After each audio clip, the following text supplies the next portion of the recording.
Hello students, कैसे हो आप सब। तो आज की वीडियो में हम डिस्कस करेंगे work done by spring force. इसमें क्या है, मैंने 3 डायग्राम्स ड्रॉ किए हैं यहाँ पे। फर्स्ट डायग्राम में आप देख सकते हो कि एक ब्लॉक को मैंने स्प्रिंग के साथ अटैच किया है। वो ओरिजिनली जो फर्स्ट डायग्राम में स्प्रिंग अपनी ओरिजिनल लेंथ पे है, मींस ना उसमें कोई कंप्रेशन हुई है और ना कोई भी एक्सटेंशन हुई है। तो मैंने उस पोजीशन को स्पेसिफाई कर दिया, यहाँ पे ब्लॉक है means x is equal to 0 position. उसके बाद हमने ब्लॉक के ऊपर फोर्स लगाई और ब्लॉक को x डिस्प्लेसमेंट करवा दी, x डिस्प्लेसमेंट करा दी। यहाँ पे जो पहले था वो अभी x दूर चला गया। इट मीन स्प्रिंग में कितनी एक्सटेंशन आ गई, x। आपको पता है कि जब भी स्प्रिंग में एक्सटेंशन या कंप्रेशन आती है तो उसमें एक फोर्स आती है रिस्टोरिंग फोर्स, जो उसको अपनी ओरिजिनल लेंथ पे लेके आना चाहिए। वो ऑपोजिट अप्लाइड फोर्स के ऑपोजिट डायरेक्शन में होती है। अभी हम फोर्स अप्लाई कर रहे हैं इस डायरेक्शन में, ब्लॉक को इस डायरेक्शन में मूव करवा रहे हैं, तो जो स्प्रिंग फोर्स आएगी वो लेफ्टवर्ड आएगी, F। उसकी वैल्यू होती है आपको K, पता है, K into x. K is a spring constant, K is a spring constant. तो हम वर्क डन निकालने के लिए हम पहले स्मॉल अमाउंट ऑफ डिस्प्लेसमेंट के लिए निकाल लेंगे small amount of work done. Total work done हम उस small amount of work done को इंटीग्रेट करके निकालेंगे। Small amount of work done जो dw हमारे पास आएगा, आपको पता है वर्क डन जो होता है that is F x cos theta. F हमने किसका निकालना है, स्प्रिंग फोर्स का। इसको रिस्टोरिंग फोर्स भी बोल देते हैं, इसको स्प्रिंग फोर्स भी बोल देते हैं। F इज इक्वल टू के एक्स। तो हमारे पास होता है F x cos okay theta work done. तो यहाँ पे जो फोर्स है, फोर्स की वैल्यू कितनी है, के एक्स। तो लिख लिया, F की जगह लिख लिया के एक्स। हम small amount of work done के लिए स्मॉल अमाउंट ऑफ डिस्प्लेसमेंट के लिए निकाल रहे हैं small amount of work done. तो डिस्प्लेसमेंट कितनी हुई, dx cos theta. Theta is the angle between force and displacement. कौन सी फोर्स, जिसका हम वर्क डन निकाल रहे हैं। स्प्रिंग फोर्स जो है वो लेफ्टवर्ड है, डिस्प्लेसमेंट राइटवर्ड हो रही है, तो इनके बीच एंगल कितना आया, 180 डिग्री। तो लिख देंगे cos 180 डिग्री। cos 180 डिग्री की वैल्यू होती है -1। तो इसकी वैल्यू आई dw इज इक्वल टू -1, यहाँ पे पुट किया तो माइनस आ जाएगा, -kx dx।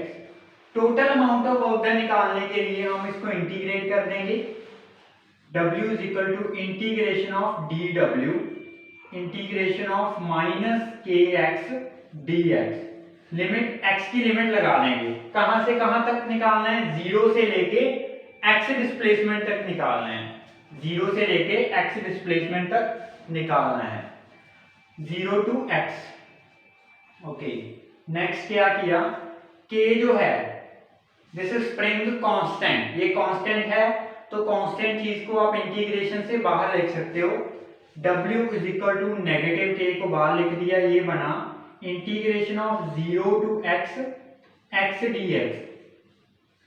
अभी x raise to power n का इंटीग्रेशन निकालना हो तो वो होता है x raise to power n plus 1/2, मतलब n प्लस 1/n+1 जितनी पावर आ जाएगी, यहाँ पे 2 आएगा। x रेज टू पावर 1 है तो मींस पावर में एक ऐड कर दिया divided by power. x raise to power 1 plus 1 means x² 2 negative k as it is, और लिमिट बनी 0 टू x। एक बार x की जगह पे अपर लिमिट पुट कर दी और एक बार x की जगह पे लोअर लिमिट पुट कर दी। अपर लिमिट हमारे पास x है, लोअर लिमिट हमारे पास 0 है, तो वो पुट करके हमारे पास बनेगा w is equal to negative k x² 2 minus lower limit 0। तो 0 को लिखने की जरूरत ही नहीं है, ये बनेगा नेगेटिव के x² 2। यहाँ पे एक बात ध्यान रखने वाली ये है कि ये वर्क डन कब आया है, जब हमने 0 टू x डिस्प्लेसमेंट की है। लेट्स सपोज आपको कंडीशन ही ऐसी दी हुई कि जो यहाँ से वो स्टार्ट हो रहा है वो जीरो ना हो, वो कोई और पोजीशन हो, से x1 से लेके x2 तक अगर निकालना हो, सारा प्रोसीजर सेम रहेगा, बस लिमिट्स चेंज हो जाएंगी, x1 से लेके x2 हो जाएगी। वो देखते हैं, यहां से कंटिन्यू कर लेते हैं लिमिट चेंज करके।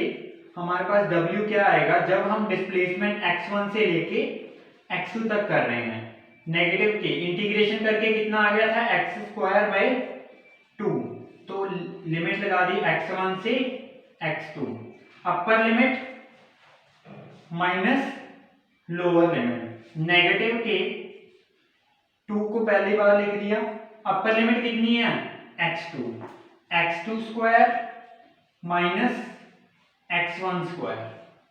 अगर आप इस माइनस को अंदर लेके जाओगे तो ये बन जाएगा k/2, मतलब x2 नेगेटिव का हो जाएगा, ये पॉजिटिव का, x1 square minus x2 square, या ओके, ये हमारे पास आ जाएगा जब डिस्प्लेसमेंट हम जीरो से स्टार्ट नहीं कर रहे, अगर जीरो से कर रहे हैं तो ये आ जाएगा। इसका एक क्वेश्चन देख लेते हैं, आई होप ये क्लियर हो गया होगा आपको। क्वेश्चन ये है, एक ब्लॉक है, वो स्प्रिंग के साथ अटैच है, दो डायग्राम को रब कर देते हैं। ब्लॉक है, उसका मास 1 किलोग्राम, स्प्रिंग के साथ अटैच है, स्प्रिंग का जो स्प्रिंग कांस्टेंट है K, वो आपको गिवन है 100 newton per metre, 100 newton per metre.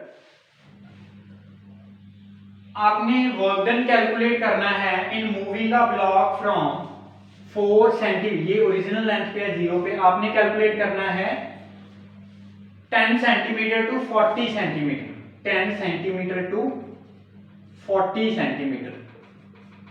अभी वही केस आ गया कि इनिशियली 0 पे नहीं है, तो फिर वही दूसरा वाला फॉर्मूला हम लगाएंगे, work done by spring force. Calculate क्या करना है, calculate work done by spring force in moving a block, in moving a block from 10 centimeter to 40 centimetre. पहले तो ये जो हमें 10 सेंटीमीटर 40 सेंटीमीटर गिवन है, इसको SI में लिखेंगे, मीटर में कन्वर्ट कर देंगे। 10 सेंटीमीटर को हम लिख सकते हैं 0.1 मीटर, 40 सेंटीमीटर को हम लिख सकते हैं 0.4 मीटर। मीन्स हम डिवाइड बाय 100 कर देंगे, 1 metre is equal to 100 centimetre, तो सेंटीमीटर को मीटर में करेंगे तो डिवाइड बाय 100 कर देंगे। तो हमारे पास फॉर्मूला क्या था वर्क डन निकालने का, W is equal to K/2 x1 square minus x2 square. K की वैल्यू कितनी गिवन है, डायरेक्ट फॉर्मूला लगा रहे, K की वैल्यू है 100 डिवाइडेड बाय 2 और 0.1 का स्क्वायर माइनस 0.4 का स्क्वायर। ओके, 0.1 का स्क्वायर ये कैंसिल होके बन गया आपके पास 50, 0.1 का स्क्वायर 0.01 माइनस 0.4 का स्क्वायर बनेगा 0.16, तो इनका पॉइंट कैंसिल करके नीचे 100 लगा लिया, 100 को बाहर कॉमन निकाल दिया, 50/100 अंदर आया 1 माइनस 16। ओके, ये आ गया नीचे 2, W is equal to 1 minus 16 mean minus 15/2, तो हमारे पास वर्क डन आ गया नेगेटिव ऑफ 7.5 जूल। ये हमारा वर्क डन आ गया। And work done by spring force is always negative, always negative। आप न्यूमेरिकल से भी हमने कैलकुलेट कर लिया। क्यों नेगेटिव होता है, मैंने केस करवाया था आपको 180 डिग्री वाला। If angle between force and displacement is 180 degree, then वो होता है नेगेटिव वर्क डन।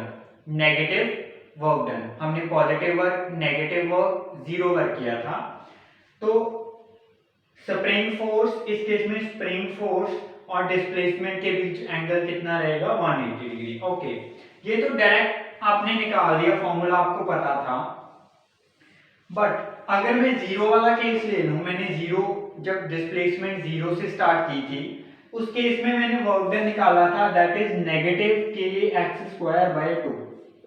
इस फॉर्मूला से भी हम कैलकुलेट कर सकते हैं। कैसे कर सकते हैं, आप तो ये मेथड लगाओ चाहे ये मेथड लगाओ, दोनों इजी हैं, दोनों ही सही हैं। आप क्या करो, पहले जीरो, ये जीरो पोजीशन है ना, जीरो से लेके 40 सेंटीमीटर तक का, मींस जीरो से लेके 0.4 मीटर का कैलकुलेट कर लो, और उसमें से फिर कैलकुलेट करो जीरो से लेके 10 सेंटीमीटर तक का, ये टोटल माइनस दिस वन, 40 वाला कैलकुलेट करके उसमें से 10 सेंटीमीटर वाला माइनस कर दो। ओके, 40 वाला कितना आएगा, माइनस 100, 0.4/2, तो ये आएगा 50, और ये आ गया हमारे पास 20, -20। ओके, 10 वाला कितना आएगा, 0 से लेके 10 तक, ये था 0 से लेके 40 सेंटीमीटर तक, 0 से लेके 10 सेंटीमीटर तक कितना आएगा, नेगेटिव ऑफ के 0.1 मीटर में लिख रहे हैं ना, डिवाइडेड बाय 2, ये बन गया हमारे पास 50, और इसकी वैल्यू आई -5, -5।